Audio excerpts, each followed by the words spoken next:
Welcome to Belief, Being, and Beyond with your host, Granddaughter Crow. Awesome, awesome, awesome. Hi, everybody. Granddaughter Crow here. I am so excited about our guest today, Dr. Reverend Laura Palmer. I love it. I have known, oh gosh, I don't even know how long we've known each other. Over a decade, I know that. Mhm. And you know, she and I did some research and some work together a little bit way back in the day about being a highly sensitive person or an empath. One of the things that I recognized is that it's a spectrum. It is a spectrum. And I would love it if, Laura, you could kind of describe your experience. Like, what's the definition of a highly sensitive person? And we interchanged the word empath. And what have you found with this spectrum? Let's see. So there is indeed a spectrum. As you know, Elaine Aron and her work that kind of coined the term highly sensitive person. She started out thinking it was a binary trait, right? Either you were a sensitive or a non-sensitive. But she has done some work and has found that there's that normal sensitive level that takes up about 60% of the population. Like on the spectrum, I would say that you are probably one of the highest empaths that I have come into contact with. I've noticed people who are empathic, but they're not so empathic that they get really overstimulated. I tend to be pretty high, is if I grade myself, I'm pretty high on the spectrum. I can be powerful, I can go out there, but I get overstimulated. But I see So the highly sensitive person kind of as the overarching term for that top 20% of the highly sensitive. And then on the higher spectrum would be the empaths. And in that way, that's how I differentiate it. I kind of put them on the spectrum for the different terms, but I use sensitives as an overarching term I love it. because highly sensitive persons gets really long to say. Yeah, we can also shorten it to HSP. Right? HSP. Yeah. I But love that. yeah, I can tell you that from my personal experience, um, tracking my energy was a huge, huge help because I would just all of a sudden I would walk in somewhere or wake up one day and I'm like, oh my gosh, I can't function. I wake up with a headache or I'm deeply, deeply tired. It's like bone tired. And when I started tracking it, I noticed that there were patterns, right? So like the full moons tend to overwhelm me. And so I know that like the day before or the night before, I'll do some particular cleansing ideas, let releasing, kind of working my way up to the full moon so that I can better manage that energy. Because I'll tell you, I'm not a good manager. I just I love it. And it's interesting because another thing in the research that we did in the past, there was this aspect of being a sensitive person was kind of being a weaker person within the Western society. But I see that you have a blog and you just published a blog, something about being sensitive is not for sissies. So I want you to talk a little bit about that. yeah, that is one of my favorite articles that I wrote the other day. It was one of those heavy energy days for me. And I think right now, at least this year in America and most likely across the globe, we're all getting hit with that confusion, frustration, energy from the pending election. But so, yeah, it really is. It's being a sensitive means being open, but it also means knowing when to release, to set your boundaries, to recharge, And just going to the grocery store can really be a courageous ordeal, right? Yeah. So I tell my clients when they plop on the couch and they're like, "I'm so tired, I'm unwell, I'm not sleeping well." I'm like, "You're as sensitive, and it takes a whole lot of courage to carry that responsibility." Because we have this innate energy, this innate power that whether we accept it or not, use it or not, we've got it. And that, with power comes great responsibility, and with great responsibility comes great heavy days. Yes. I absolutely agree. I like what you said a few moments ago about you're tracking your energy. Could you give the listeners a little bit of an idea about what does that look like and how could maybe they start tracking their energy? Yeah, sure. So I'm I have termed myself clairsmelliant, which What? which means that I smell energies. Okay. I know there's another term. I think it's clairgustance, but that's not as much fun as Right. clairsmelliant. So when I started to kind of recognize it, I would ask people like, "Do you put your nose right here? What do you smell?" And they wouldn't smell anything. So I knew it was energetic. So then I started noticing that there was this one particular smell for me that was very acrid. It smelled like burning brakes. It was my least favorite. The smell would make me nauseous and give me headaches. And after a while, I would I would be out somewhere and I would smell it, and then I would note it on my calendar, right? That I smelled this smell today. 3 times throughout an entire year, I kind of tracked it. And I noticed the pattern that about 2 weeks after I would smell that acrid smell, there would be a mass shooting. Yeah. And I remember one day I was walking downtown in my little town and I smelled the smell. And I immediately thought, because I'd had that tracking, I was like, "Ooh, somebody has a gun. Somebody bought a gun today. Somebody has nefarious plans." With the Reiki training and the energy training, I was able to kind of shed, I used the phrase, I am a master of light. Yes. I shed love and light. I send love and light to anyone who wants to receive it. And I kind of modified that to I send love and light to anyone who has nefarious plans, right? Wow. Yeah. Knowing, realizing that I don't have their permission, that it may just be, sending love to a rock and the water's water on a rock and it's not going to go anywhere. But if it helps empower me, because the information I get, I am not like you, where you can kind of hone in on it and find out more details. At this point in my abilities, I'm just recognizing the smells. And so it's not like I can go to whoever or wherever and say, you know, in 2 weeks, this is coming. So my only um, response was to send love and light and to try and help heal it before it happens. Yeah. I think that that is so powerful. I mean, if you look here and you see Dr. Reverend Laura Palmer, just like, "Hi, everybody, I'm Laura Palmer, and I can predict when a mass shooting is happening." It's just like, yeah, sensitives are hardcore. We are hardcore.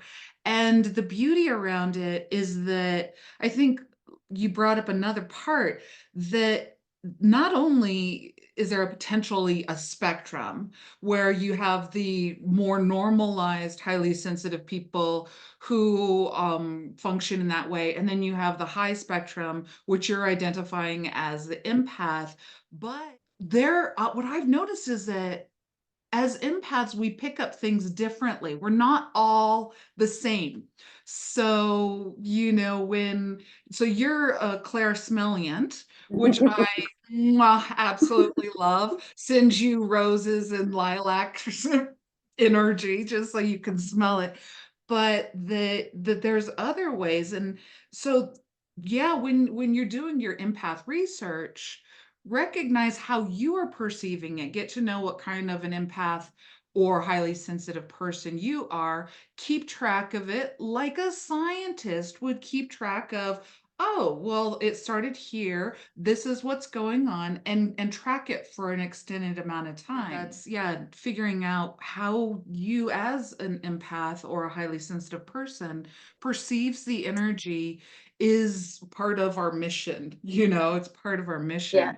I completely agree. I know that I have quite a few clients at this point, and every single one of them I love because every single one of them can do something different, and I learn of a new way, right? And it's all so exciting to see them go, oh my gosh, I can see colors. Oh my gosh, I can see energy. Oh my gosh, I see fairies.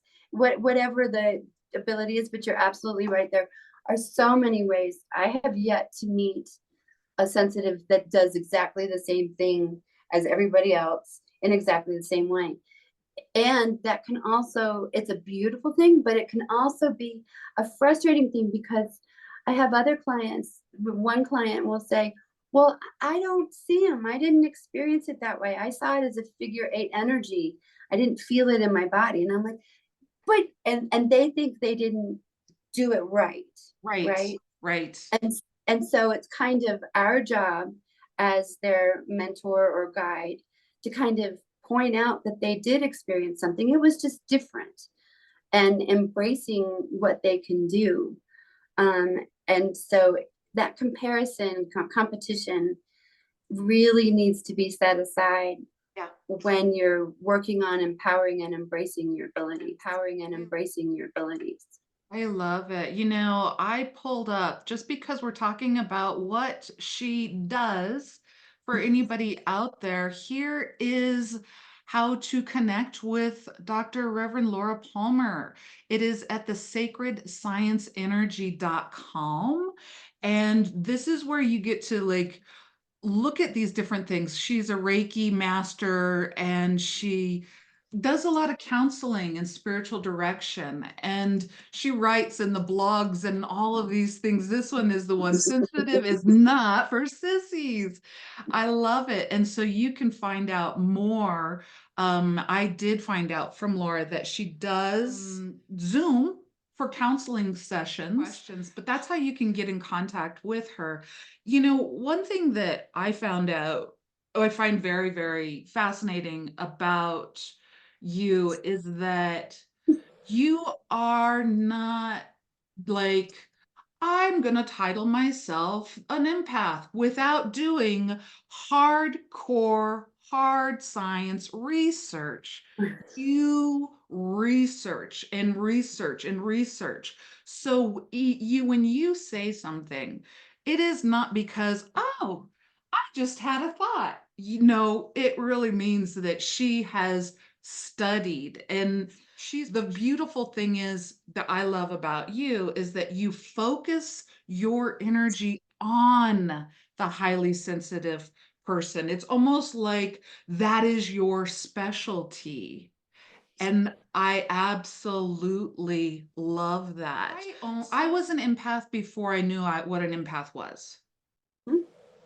What is your take on what happens to a person when all of a sudden they've been living this life and then they start going, well, I'm overwhelmed. I'm overstimulated. I feel too much. I'm too this. I'm too that.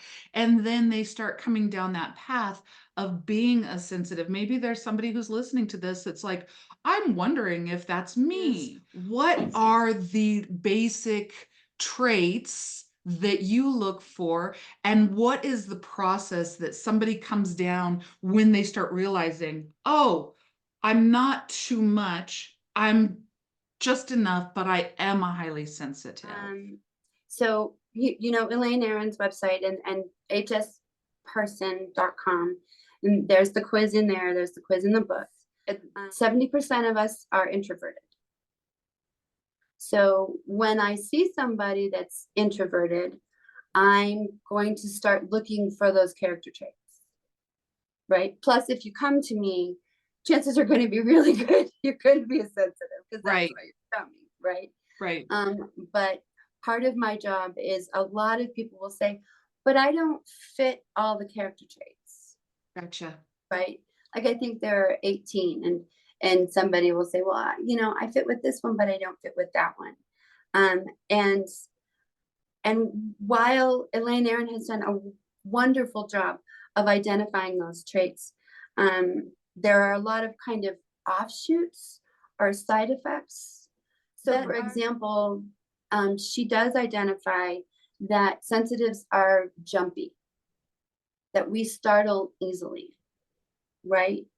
And her main identity, which I just latched right onto, was what really makes us sensitives is that we're sensitive to subtle energies in our environment, Yes, I love right? that.